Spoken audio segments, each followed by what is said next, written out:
الحمد لله نحمده ونستعينه ونستغفره ونؤمن به ونتوكل عليه ونعوذ بالله من شرور أنفسنا ومن سيئات أعمالنا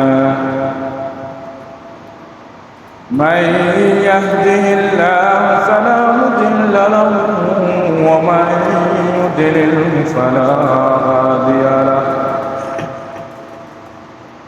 ونشهد أن لا إله إلا الله وحده لا شريك له ونشهد أن سيدنا وسندنا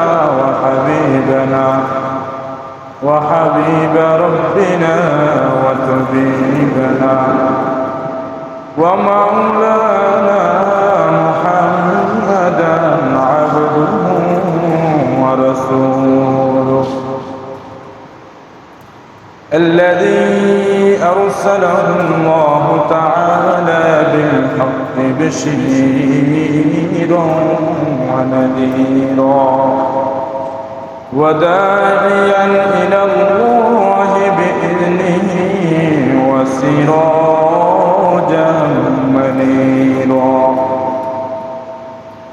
فقد قال الله تبارك وتعالى في كلامه المجيد أعوذ بالله من الشيطان الرجيم بسم الله الرحمن الرحيم إنا أعطيناك الكوثر فصل لربك وانحر إن شانئك هو الأبتر وقال الله سبحانه وتعالى في موضع آخر أعوذ بالله من الشيطان الرجيم لن ينال الله لحومها ولا دماؤها ولكن يناله التقوى منكم وقال الله سبحانه وتعالى في موضع آخر إن صلاتي ونسكي ومحياي ومماتي لله رب العالمين وقال رسول الله صلى الله عليه وسلم من وجد ساعة فلم يزحي فلا يقربن مصلانا صدق الله العلي العظيم وصدق رسوله النبي الكريم ونحن على ذلك لمن الشاهدين والشاكرين والحمد لله رب العالمين سبحانك لا علم لنا إلا ما علمتنا إنك أنت العليم الحكيم شكر درود إبراهيم فاتح اللهم صل على محمد وعلى آل محمد كما صليت على إبراهيم وعلى آل إبراهيم إنك حميد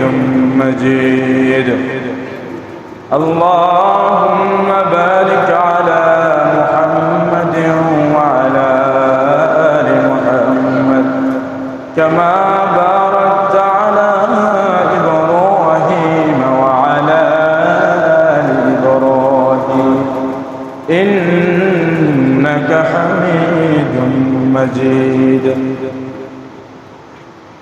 মুআজ্জাজ হাজিরিন, সম্মানিত মুসল্লিয়ানে কিরাম, মুরব্বিয়ানে আযম, আমরা সর্বপ্রথম মহান রব্বুল আলামিনের দরবারে শুকরিয়া আদায় করি, যিনি আমাদেরকে অতি মায়া করে তার রহমতের চাদরে আবৃত করে তার পবিত্র ঘর, পবিত্র বিধান জুমার নামাজ আদায়ের লক্ষ্যে আগে এসে হাজির হওয়ার তৌফিক দান করেছেন। এই জন্য সকলে অন্তরস্থল থেকে একবার কালিমাতু শুকরিয়া জ্ঞাপন করছি, বলি আলহামদুলিল্লাহ। ভাইরা আমার, আমরা গত সপ্তাহে আলোচনা করেছিলাম হজের ইতিহাস নিয়ে এবং হজের বিধিবিধান নিয়ে আলোচনা করেছিলাম। এই সপ্তাহে আমরা আলোচনা করব কুরবানির ইতিহাস এবং কুরবানির কিছু বিধিনিষেধ নিয়ে। আগে আমাদেরকে জানতে হবে কুরবানি এটা অর্থটা কি। কুরবান এই শব্দটা করবুন মাসদার থেকে নির্গত। এই করবুন শব্দের অর্থ হলো নৈকট্য লাভ করা।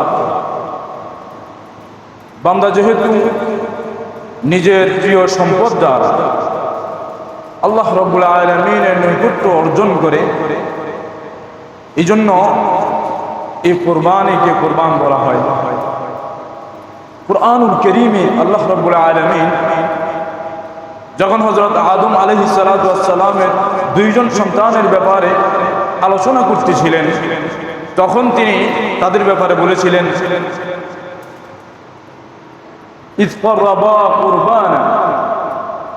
যে তারা উভয়ে, অর্থাৎ হাবিল এবং কাবিল উভয়ে আল্লাহ রাব্বুল আলামিনের নিকট তারা কুরবানি করেছে, অর্থাৎ তাদের প্রিয় বস্তু আর প্রিয় মাল দ্বারা তারা আল্লাহ রাব্বুল আলামিনের নৈকট্য তালাশ করেছে।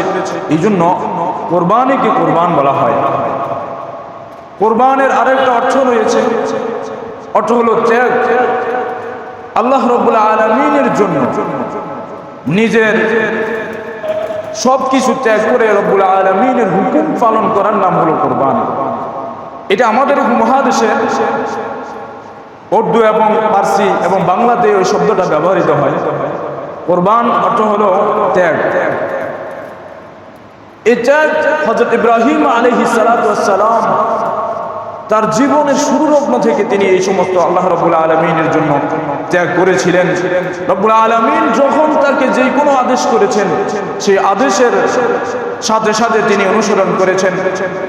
রাব্বুল আলামিন যখন আমাদের জাতির পিতা হযরত ইব্রাহিম আলাইহিস সালাতু ওয়াস সালামকে বলেছিলেন, ওয়াইজ ক্বালা লাহু রাব্বুহু আসলিম, যখন তার রব তাকে বলেছিল হে ইব্রাহিম তুমি আত্মসমর্পণ করো, তখন হযরত ইব্রাহিম আলাইহিস সালাতু ওয়াস সালাম কোনো কথা না বাড়িয়ে তিনি সাথে সাথে বলে দিয়েছেন আসলামতু লিরাব্বিল আলামিন, হে আমার রব, আমি কোনো শর্ত ছাড়াই আপনার জন্য, কেবলমাত্র আপনার জন্য আমি আত্মসমর্পণ করে দিলাম। এজন্য দেখা যায় হযরত ইব্রাহিম আলাইহিস সালাতু ওয়াস সালামকে আল্লাহ রাব্বুল আলামিন যখনই কোনো বিপদ আপদ দিয়েছেন অথবা কোনো পরীক্ষা করেছিলেন, তখন তিনি সেই পরীক্ষার মধ্যে 100-তে 100 নাম্বার পেয়ে উত্তীর্ণ হয়েছেন। আল্লাহ রাব্বুল আলামিন তাকে এমনভাবে পরীক্ষা করেছিলেন, আগুনের মধ্যে পর্যন্ত নিক্ষিপ্ত হতে হয়েছিল তাকে। নমরুদ যখন তার জন্য আগুনের কুণ্ডলী বানিয়ে পেয়েছিল আর ইব্রাহিমকে সেখানের মধ্যে নিক্ষেপ করবে, কেন ইব্রাহিম আল্লাহ রাব্বুল আলামিনের একত্ববাদকে বিশ্বাস করে আর অন্য প্রতিমাকে সে বিশ্বাস করে না। ইব্রাহিম আলাইহিস সালামকে যখন আগুনে নিক্ষেপ করা হবে, তখন হযরত জিবরাইল আলাইহিস সালাম এসে বলল, হে ইব্রাহিম, আপনি শুধু আমাকে একবার বলেন যে আমি এখান থেকে আপনাকে বাঁচিয়ে নিব। ইব্রাহিম আলাইহিস সালাম বললেন, হে জিবরাইল, আমি তো এমন রবের ইবাদত করি না যেই রব অন্ধ, আমি তো এমন রবকে স্বীকার করি না যেই রব অক্ষম। আমার রব আমাকে বাঁচাইবেন, তুমি আমাকে বাঁচানোর কেউ না। আমার রব তো সরাসরি আমাকে দেখতেছেন, যে রব আমাকে আগুনে নিক্ষেপ করতে পারে সেই রব আমাকে ঠিক আগুনের মধ্যে থেকে বাঁচিয়ে আনতে পারে। ইব্রাহিম 100 নম্বর পেয়ে উত্তীর্ণ হয়ে আল্লাহ রাব্বুল আলামিনের পরীক্ষা দিয়েছিল। এই জন্য কুরবান অর্থ ত্যাগ করা, নিজের সর্বস্ব ত্যাগ করে দেওয়ার নাম হলো কুরবান। হযরত ইব্রাহিম আলাইহিস সালাম যখন আগুনে তাকে নিক্ষেপ করা হলো, তখন আল্লাহ রাব্বুল আলামিন আগুনকে অর্ডার করে দিলেন।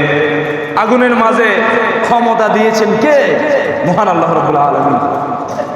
আবার সেই আগুনের মাঝ থেকে, আগুন থেকে তেজ এবং পোড়ানোর ক্ষমতাও তিনি বিলুপ্ত করে দিতে পারেন। তিনি হলেন কে? আল্লাহ রাব্বুল আলামিন। ভাইরা আমার, সাথে সাথে হযরত ইব্রাহিম আলাইহিস সালামকে যখন আগুনে নিক্ষেপ করা হলো, রব্বুল আলামিন আগুনকে পরওয়ানা জারি করে দিয়েছিলেন, ইয়া নারু নারু কুনি বারদান ওয়া সালামা। হে আগুন, তুমি ইব্রাহিমকে পোড়াইতে পারো না, কুনি তুমি হয়ে যাও বারদান ঠান্ডা, ওয়া সালামা এবং তুমি ইব্রাহিমের উপর শান্তিময় হয়ে যাও। রব্বুল আলামিন এখানে শুধু বারদান শব্দ ব্যবহার করেন নাই, শুধু ঠান্ডা শব্দ তিনি ব্যবহার করেন নাই। রব্বুল আলামিন তিনি বারদানের সাথে সাথে সালামান শব্দও তিনি ব্যবহার করেছেন। অর্থাৎ এমন ঠান্ডা তুমি হয়ে যেও না যাতে আমার ইব্রাহিমের কোনো ক্ষতি না হয়ে যায়, আমার খলিলের যেন কোনো ক্ষতি না হয়ে যায়।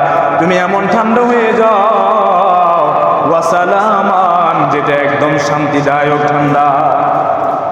ইব্রাহিমকে জ্বালাতে পারেনি। এই জন্য ভাইরা আমার, আল্লাহ রাব্বুল আলামিনের পক্ষে যারা থাকবে, রব্বুল আলামিন তাদেরকে দুনিয়া থাকাকালীন বিভিন্ন বিপদ আপদ দিয়ে পরীক্ষা করবেন, বিভিন্নভাবে তাদেরকে পরীক্ষা করে শক্ত করবেন এবং কাল কিয়ামতের মাঠে জান্নাতের জন্য তাদেরকে শক্ত করে নেবেন। আমার ভাইরা, এই যে অলংকার মহিলাদের কানে দুলে, এই সমস্ত অলংকারগুলোকে বানাই চাক স্বর্ণ থেকে। সে চাক স্বর্ণকে যখন ফিটি মারে ভালো করে আগুনে পুড়িয়ে কারুকার্য করে পরিপূর্ণ একটা বিভিন্নভাবে পরীক্ষা করে জান্নাতের উপযুক্ত করে নেন। সুবহানাল্লাহ বলেন। ভাই আমার, এই জন্য বিপদাপদে বিচলিত হওয়া যাবে না। বুখারী শরীফের হাদিস, আল্লাহ রাসূল সাল্লাল্লাহু আলাইহি ওয়াসাল্লাম বলেছেন, মান ইউরিদিল্লাহু বিহি খায়রান ফায়ুসিব মিনহু।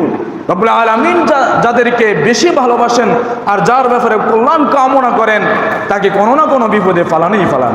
এই জন্য দেখা যায় একজন মানুষ সে সব সময় নামাজ পড়ে, রব্বুল আলামিনের হুকুম পালন করে, কিন্তু সব সময় তার অসুখ, রোগ ব্যাধি এবং বিভিন্ন বিপদ আপদ লেগেই থাকে। এটা কেন? রব্বুল আলামিন ভালোবাসেন, এই জন্য। আমরা তো বুঝি না, রাম হয়। এই জন্য ভাইরা আমার, বিচলিত হওয়া যাবে না। আল্লাহ রাব্বুল আলামিনের উপর ভরসা রাখতে হবে।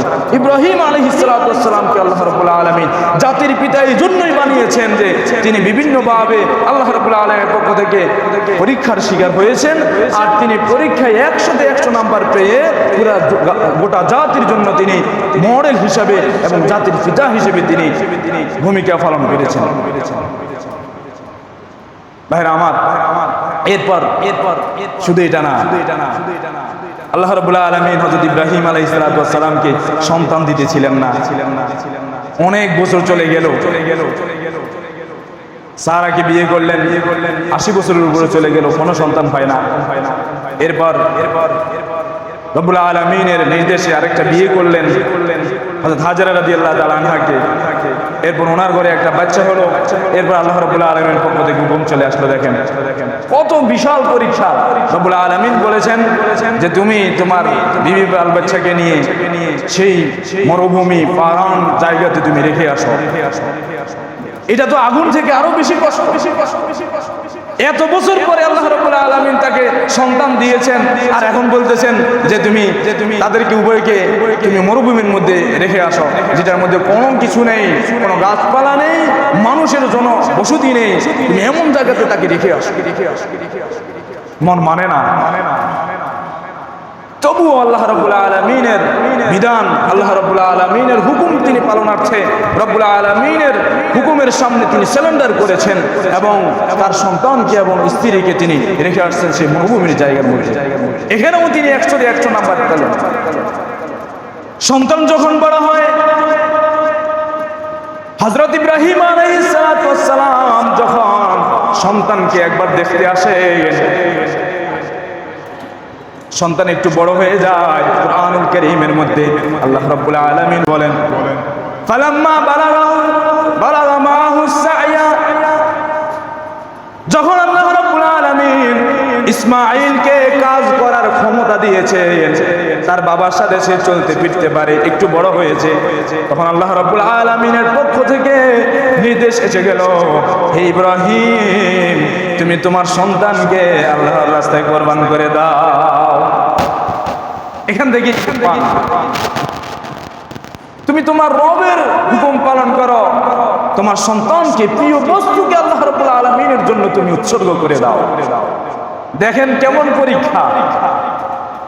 প্রথমে আগুনে নিক্ষেপ করেছিল, এরপর আবার সন্তান স্ত্রীকে নির্বাসন করেছে, কত কঠিন পরীক্ষা। এরপর এসে সন্তান যখন একটু বড় হয়, অনেক মুহাম্মদের সন্তান, কলিজার টুকরা, সে সন্তানের ব্যাপারে আল্লাহ রাব্বুল আলামিন বলেছেন যে তুমি এবার তোমার সন্তানকে জবাই করে দাও।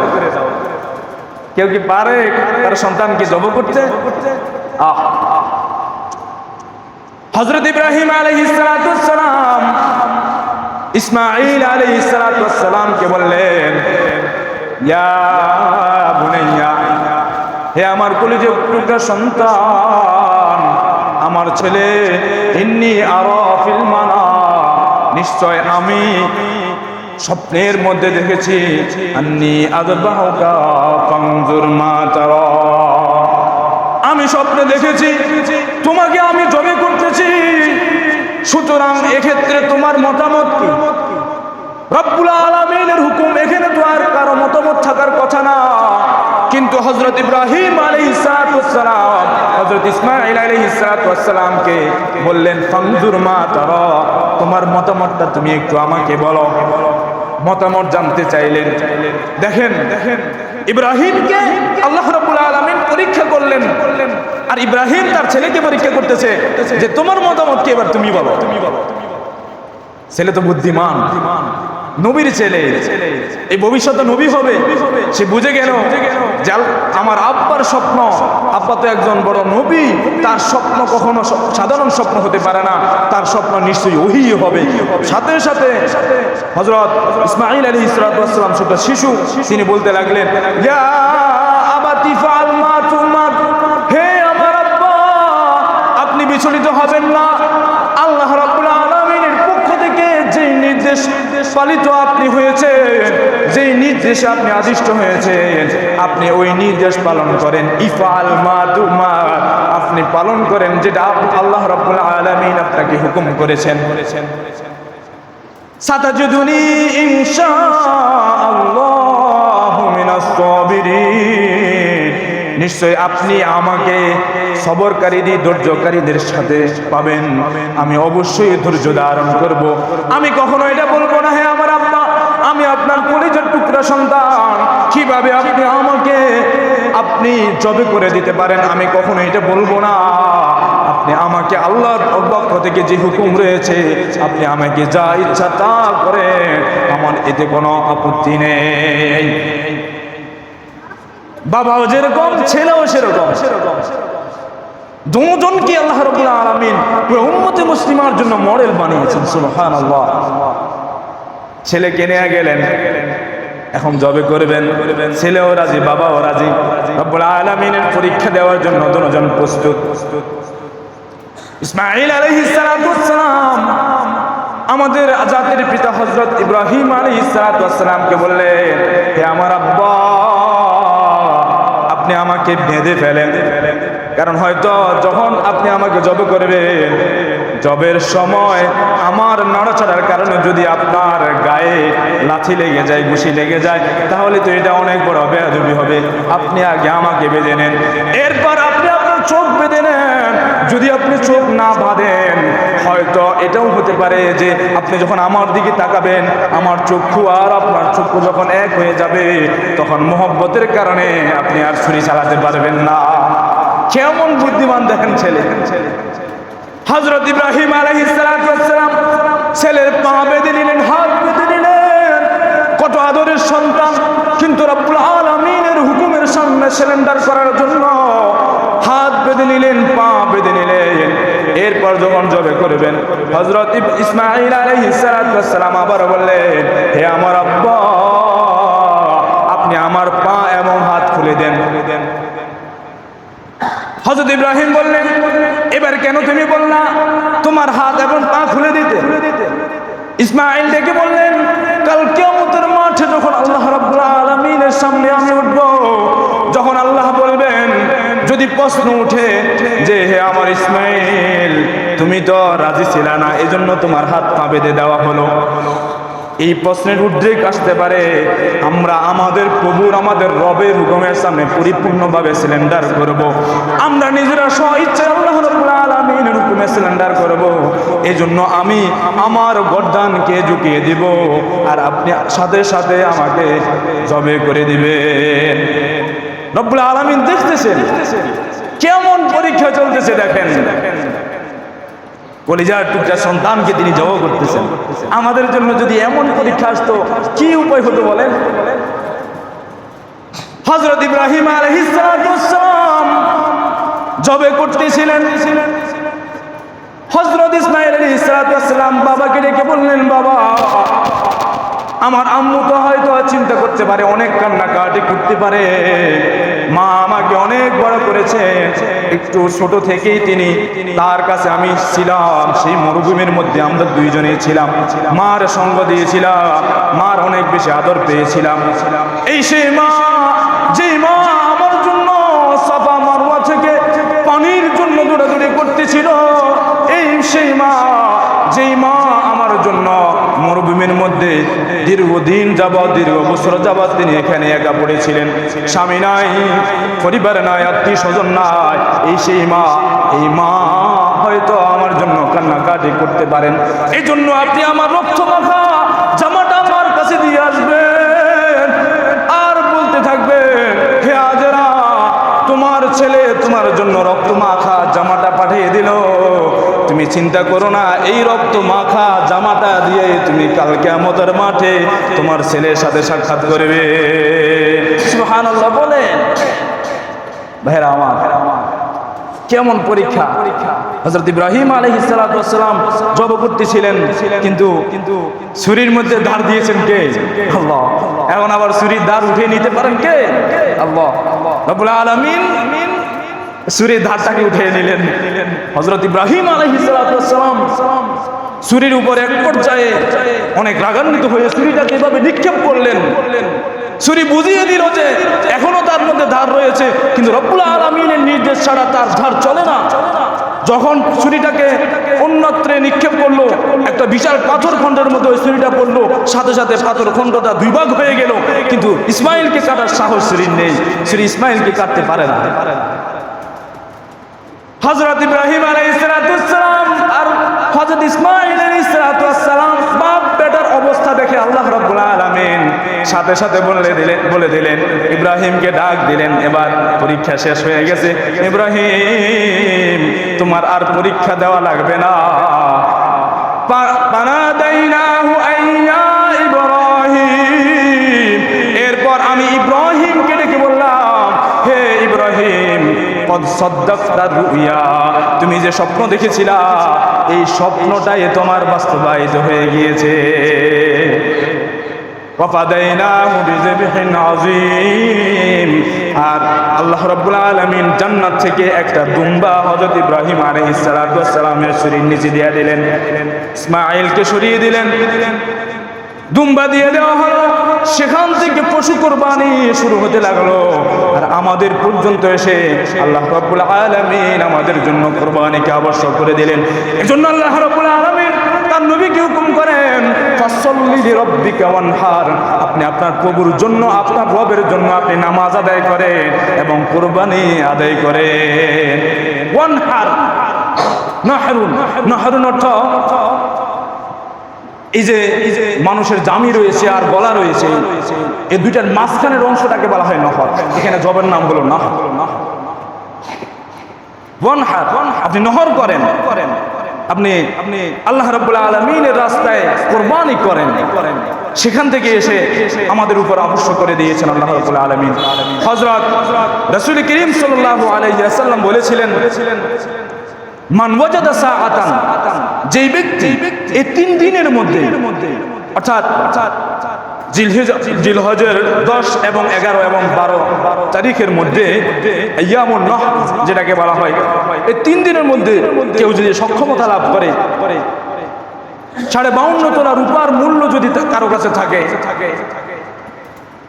অনেকের দেখা যায় যে নিজের প্রয়োজনীয় আসবাব থাকে, বাড়িঘর থাকে, ওটা বাদ দিয়ে অন্যান্য জায়গা সম্পত্তি যেগুলি রয়েছে এগুলিকে হিসাব করে যদি 52.5 তোলা রূপার মূল্য যদি আপনার কাছে থাকে, তাহলে আপনি ওই সময় কোরবানি দিতে হবে। কারো কাছে যদি নগদ টাকা না থাকে কিন্তু অনেক টাকা পয়সা আছে, স্বর্ণ অলংকার ভরা, তাহলে সে খরচ করে হলেও আপনার কোরবানি দিতে হবে। কারণ ধমকি এসেছে, কারণ রাসূল সাল্লাল্লাহু আলাইহি ওয়াসাল্লাম বলেছেন, মান ওয়াজাদা সাআতান, যে ব্যক্তি তার সক্ষমতা পায়, যার সচ্ছলতা রয়েছে, ওয়ালাম ইউজাহি, আর সে কোরবানি করলো না, ফালা ইয়াকরাবান্না মুসাল্লানা, সে যেন আমাদের ঈদগাহে না আসে, সে যেন আমাদের ঈদগাহে না আসে। তার মানে সে মুসলমানের কাতারই থাকলো না। এজন্য ভাইরা আমার, মুসলমানের ঈদ উদযাপন করতে হলে যার উপর কুরবানি আবশ্যক, সে অবশ্যই কুরবানি দিতে হবে। তবে এক্ষেত্রে আপনি যে কুরবানি দিবেন, এটা কোনো লোক দেখানোর জন্য কুরবানি দিলে হবে না। রব্বুল আলামিন এর জন্য বলেছেন, মান ইয়ানালুল্লাহু লুহুমুহা ওয়ালা দিমাউহা ওয়ালাকিন ইয়ানালুহু তাকওয়া মিনকুম। তোমাদের যে পশুর, তোমাদের চামড়া রয়েছে এবং গোশত রয়েছে এবং রক্ত রয়েছে, এগুলো আল্লাহ রাব্বুল আলামিনের কাছে পৌঁছে না। আল্লাহ রাব্বুল আলামিনের কাছে পৌঁছে হলো তোমাদের অন্তরের অবস্থা। আগেরকাল জমানায় যেমন হযরত আদম আলাইহিস সালাতু ওয়াস সালামের জমানায় এটা হতো যে কেউ যদি কুরবানি দিত, তাহলে সে তার নিজস্ব সম্পদকে আল্লাহ রাব্বুল আলামিনের জন্য উৎসর্গ করার জন্য একটা নির্দিষ্ট জায়গার মধ্যে রেখে দিত। রব্বুল আলামিন যদি তার কুরবানি কবুল করতেন, তাহলে সাথে সাথে সেটাকে আকাশ থেকে আগুন এসে সেটাকে আল্লাহ রাব্বুল আলামিন নিয়ে যাইতেন, কবুল করে নিতেন। যেমন হাবিল আর কাবিলের ব্যাপারে এটা ঘটেছিল। হাবিল আর কাবিলের ব্যাপারে কুরআনুল কারীমের মধ্যে রব্বুল আলামিন তার নবীকে বলেন, ওয়াতলু আলাইহিম, আপনি তাদের মাঝে বর্ণনা করে দেন, নাবা ইবনায়ে আদম, আদমের 2 সন্তানের ব্যাপারে, হাবিল এবং কাবিলের ব্যাপারে আপনি বিল হক, সত্য ঘটনা আপনি বলে দেন। যখন তারা উভয়ে কুরবানি দিতেছিল আল্লাহ রাব্বুল আলামিনের জন্য,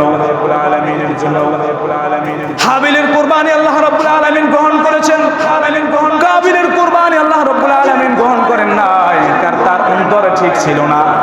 এরপর কাবিল হাবিলকে বলল যে তোমার কুরবানি আল্লাহ গ্রহণ করেছে, আমার কুরবানি গ্রহণ করে নাই, এখন আমি মানুষের সামনে মুখ দেখাবো কিভাবে?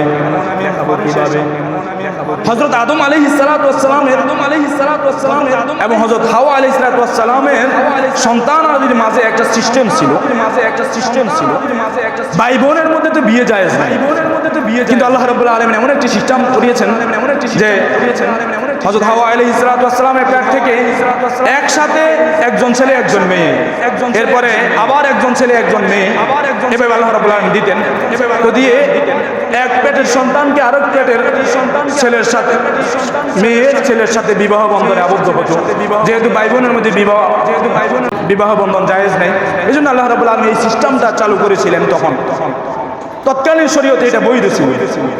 তো হাবিলের সাথে যে মেয়ে জন্ম হয়েছে আর কাবিলের সাথে যে মেয়ের জন্ম হয়েছিল, তুলনামূলক হাবিলের বোন থেকে কাবিলের বোনটা একটু সুন্দরী ছিল। যেটা কাবিল চেয়েছিল সেই মেয়েকে, সেই বোনকে সে বিয়ে করবে, কিন্তু হযরত আদম আলাইহিস সালাম বললেন যে আল্লাহ রাব্বুল আলামিনের পক্ষ থেকে হুকুম হলো যে তোমার বোন ওর সাথে বিয়ে দিবে, হাবিলের সাথে বিয়ে দিবে, আর তার বোন তোমার সাথে বিয়ে বন্ধনে আবদ্ধ হবে। যদি তুমি তোমার বোনকে বিয়ে করো এটা বৈধ না। কাবিল এটা মেনে নিতে পারলো না। এখন হযরত ইব্রাহিম আলাইহিস সালামকে বলল যে আপনি কোথায় থেকে এই সমস্ত নিয়ম কানুন আনলেন? হযরত আদম আলাইহিস সালাম বললেন, আরে বেয়াদব ছেলে কোথাকার, এটা কি আমার হুকুম নাকি? এটা তো আল্লাহ রাব্বুল আলামিনের হুকুম, রাব্বুল আলামিন এর বিধান দিয়েছেন। আচ্ছা ঠিক আছে, তোরা যেহেতু মানছিস না, তাহলে তোরা আল্লাহ রাব্বুল আলামিনের কাছে কুরবানি দে, যার কুরবানি আল্লাহ রাব্বুল আলামিনের কাছে গ্রহণযোগ্য হবে তার সাথে বিয়ে দেওয়া হবে। হাবিল এবং কাবিল দুজন কুরবানি দিল। আল্লাহ রাব্বুল আলামিন হযরত হাবিলের যে কুরবানিটা রয়েছে এটাকে কবুল করে নিলেন, জ্বালিয়ে নিয়ে গেলেন, কিন্তু কাবিলের কুরবানি গ্রহণযোগ্য হলো না, আল্লাহ রাব্বুল আলামিনের কাছে কবুল হলো না। আপনি বলবেন যে হুজুর, বর্তমানে যদি এই সিস্টেম থাকতো যে আমরা আল্লাহ রাব্বুল আলামিনের জন্য কুরবানি করব, রাব্বুল আলামিন এটাকে জ্বালিয়ে উড়িয়ে নেবেন, তাহলে তো অনেক ভালো হতো। তাহলে কার কোরবানি সঠিক হয় আর কার কোরবানি সঠিক হয় না এটা বুঝে যেত। কিন্তু আপনি আরেকটা জিনিস চিন্তা করেন যে আমাদের বর্তমান সমাজে তাহলে দেখা যেত যে কারো কোরবানি কবুল হতো না। কারণ আমাদের টাকার মধ্যে যে সমস্ত সুদ, ঘুষ আর হারাম টাকা সংমিশ্রণ রয়েছে, মালে মাহসুবা আমাদের সম্পদের মধ্যে রয়েছে, এটার কারণে আল্লাহ রাব্বুল আলামিন কখনো আমাদেরটা কবুল করতেন না। এটাকে আল্লাহ রাব্বুল আলামিন গোপন রেখেছেন, এটা আমাদের জন্য রহমত আর নিয়ামত। ভাইরা আমার, তৎকালীন জমানাতে এই সিস্টেমটা ছিল যে আল্লাহ রাব্বুল আলামিন যার কুরবানি গ্রহণ করবেন তার কুরবানি আল্লাহ রাব্বুল আলামিন উঠিয়ে নিতেন। তো হাবিলের কুরবানি আল্লাহ রাব্বুল আলামিন উঠিয়ে নিলেন, তার কুরবানি গ্রহণযোগ্য হয়েছিল আল্লাহ রাব্বুল আলামিনের কাছে। এবার কাবিল হাবিলকে বলতেছে যে আমি এবার মানুষের কাছে কিভাবে চোখ দেখাবো, কিভাবে মুখ দেখাবো, আল্লাহ তো আমার কুরবানি গ্রহণ করেন নাই। এরপর ভাইকে বলতেছে লা তুলান্নাকা, আমি অবশ্যই তোমাকে হত্যা করব। এটা হলো জিদের একটা হত্যা। কাবিল হাবিলকে হত্যা করবে। হাদিসের মধ্যে এসেছে যে হযরত আদম আলাইহিস সালামের দুই সন্তান যে এই হত্যাকাণ্ডকে চালু করিয়েছে, একটা বাঘ যারাই পরবর্তীতে মানুষকে হত্যা করবে, মানব হত্যা করবে, একটা গুনাহের একটা বাঘ তারা পাবেই পাবে, কারণ এই হত্যাটা তারাই চালু করেছে। আরেকটা হাদিসের মধ্যে এসেছে আল্লাহ রাসূল সাল্লাল্লাহু আলাইহি ওয়াসাল্লাম বলেছেন আদ-দাল্লু আলা খায়রি কাফাইলিহি, যারা ভালো কাজের প্রতি মানুষকে পথ প্রদর্শন করে তারা ভালো কাজের একটা সওয়াব পেয়ে যায়, আর যারা খারাপ কাজের প্রতি মানুষকে উদ্বুদ্ধ করে তারা খারাপ কাজের একটা গুনাহ পেয়ে যায়। এজন্য ভাইরা আমার, হাবিল আর কাবিলের মাঝে কাবিল এই হত্যাকাণ্ড শুরু করেছিল, এজন্য আল্লাহ রাব্বুল আলামিন একটা গুনাহ তাদের মাঝে দিয়ে দিবেন, কাবিলকে একটা গুনাহ দিয়ে দিবেন। এরপর আল্লাহ রাব্বুল আলামিন তাদের থেকে কুরবানি গ্রহণ করলেন। হযরত হাবিলের কুরবানি আল্লাহ রাব্বুল আলামিন গ্রহণ করার পর হযরত আদম আলাইহিস সালাম মক্কাতে যান। বিস্তৃত ঘটনা, বিশাল ঘটনা। হযরত আদম আলাইহিস সালাম যখন মক্কাতে চলে যান, মক্কাতে বিরাট পথে তিনি ফল খেতে লাগলেন, কিন্তু ফলের স্বাদ পাইতেছিলেন না। কারণ মানুষ যখন দুনিয়াতে অনাচার সৃষ্টি করে এবং ফিতনা সৃষ্টি করে, মানব হত্যা শুরু করে, দেখবেন আল্লাহ রাব্বুল আলামিন দুনিয়ার জমিন থেকে বরকত উঠিয়ে নেন। আগে আপনারা দেখবেন যে মাছের মধ্যে আর ফল ফলাদের মধ্যে যে একটা স্বাদ পাইতেন, এখন পান নাকি ওটা? এক বাড়িতে যদি ইলিশ মাছ রান্না করতো 10 বাড়ি খবর হয়ে যেত। কারণ ওই সময় মানুষের গুনাহ ছিল কম, মানব হত্যা ছিল কম, কিন্তু এখন মানব হত্যা বেড়ে গিয়েছে, মানুষের গুনাহ বেড়ে গিয়েছে, আল্লাহ রাব্বুল আলামিন নাফরমানি বেড়ে গিয়েছে। এজন্য জিনিসপত্র থেকে আল্লাহ রাব্বুল আলামিন মাছ বুঝতে পারেন যে কোনো জিনিসের মধ্যে, খাবারের বস্তুর মধ্যে স্বাদও কমিয়ে দিয়েছেন আল্লাহ রাব্বুল আলামিন। এটা আল্লাহ রাব্বুল আলামিন বরকত আল্লাহ রাব্বুল আলামিন নিজেই উঠিয়ে নেন। এই জন্য সমাজ যদি গঠন করতে হয়, সুষ্ঠু একটা সমাজ এবং বরকতপূর্ণ যদি একটা সমাজ গঠন করতে হয়, তাহলে প্রথমে আমাদেরকে পরিপূর্ণভাবে গুনাহ থেকে আমাদেরকে বেঁচে থাকতে হবে।